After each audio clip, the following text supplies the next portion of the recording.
Hi, Ryan Michael Galloway from We Don't Need No Stinking Record Company.com. Coming to you tonight, a little bit quiet. I hope you can hear me. My problem is my boys are asleep and my wife is asleep, and I'm here in the middle of the night trying to get off this one last blog post tonight. I do want to thank everybody who, and a lot of folks out there, among others, Faye and Joel and Ricky Wayne, as it were, and many others who contacted me via email and phone and otherwise to wish me well for my little hospital stay yesterday. To let you know, it was an angiogram. They'd discovered something a little strange in my heart and wanted to make sure that I was okay.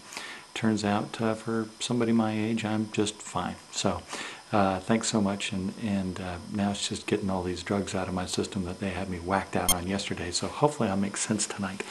Anyway, so we're talking about songwriting, and we're talking about predictability, and talking about how you write a song, so it sticks in people's heads. And one of the real basic things that a lot of really young songwriters or other folks who've never kind of understood or felt that pulse is the rhythm, specifically something called the key, the time signature.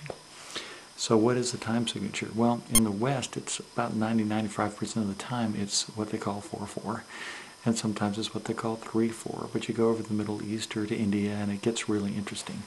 But basically, it's a pulse.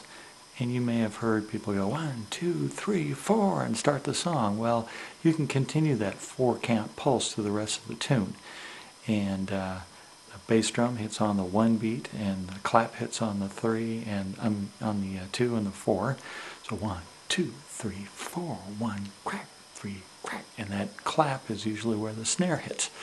So it sets a real predictable thing that you can tap your toe to. Okay, you've heard of toe tap in music? Well, that's what it is. It's when somebody can actually tap their toe because they can predict the beat that's coming next. Now, we'll tell you, if you throw in a 5/4 measure, 5 beats in a measure, just for the hell of it somewhere, like as not, it's going to sound like a mistake. It's not going to sound like the song was supposed to be that. Unless it's a trick and you repeat it every time you come to that part of the song, then it might make sense. It's hard to do. So let's go to 3/4. 3/4 is a waltz. 1, 2, 3. 1, 2, 3. Come to you, 2, 3, with open arms. 1, 2, 3. 1, 2, 3. It could be a rock waltz, a rock ballad with that 3/4.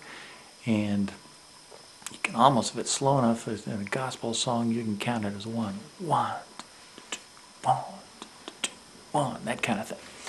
So anyway, that's 3/4. It's not just random. If you sit down and try to count to songs and feel, count the clicks, and when the pulse starts over again, it's going to start on the 1 beat, and you're almost always going to be counting 4. There's some strange ones out there. There's like Take 5 and Mission Impossible. Dum dum dum dum dum dum dum dum dum. It's 5. If you listen to Stairway to Heaven, there is one time where they do make a mistake and they just decided to let it roll. And I'm probably going to call from Jimmy Page and say, no, we planned it that way. But anyway, in between the second to last and the last movement, there's a da-da-dum, da-da-dum. And if you listen to the descending lines and try to count to them, I swear they throw in a measure of 5/4 in there. And it sounds a little funky, but it's in such a strange place that most people don't notice it. You can get away with it every once in a while, but in a verse, chorus, country song, forget it. It's going to glare out like, a sore thumb. There's a few songs out there in 5/4. There's some songs out there in 7/4. Try Money by Pink Floyd, or try Peter Gabriel's Salisbury Hill, I believe is in 7. John McLaughlin is a jazz fusion player I listened to when I was growing up, went at the time by Mahavishnu John McLaughlin, and he did some stuff in 11/8. 1, 2, 3, 4, 5, 6, 7, 8. 1, 2, 3. 1, 2, 3, 4, 5, 6, 7, 8. You can break it up and get to 11. Now you go to the Middle East and you realize they might be dancing in a circle, or they might be doing something rhythmically, and when the beat changes to those odd little things, they reverse steps, doing something different. And in fact, an awful lot of the rhythms that we use are driven by the dances that get danced to them. That's why that driving 4/4 is so common. It's so easy to predict and so easy to dance everything from disco to rock and roll to. So anyway, that's a little bit about time signatures and how they set up just enough predictability to make a song work just a little bit better. And an awful lot of people who maybe took lessons for a long time and haven't written any songs or just started writing songs don't recognize how important it is. They're much older people who have gotten into bad habits. If you're going to play with anybody else, pay attention to that time signature.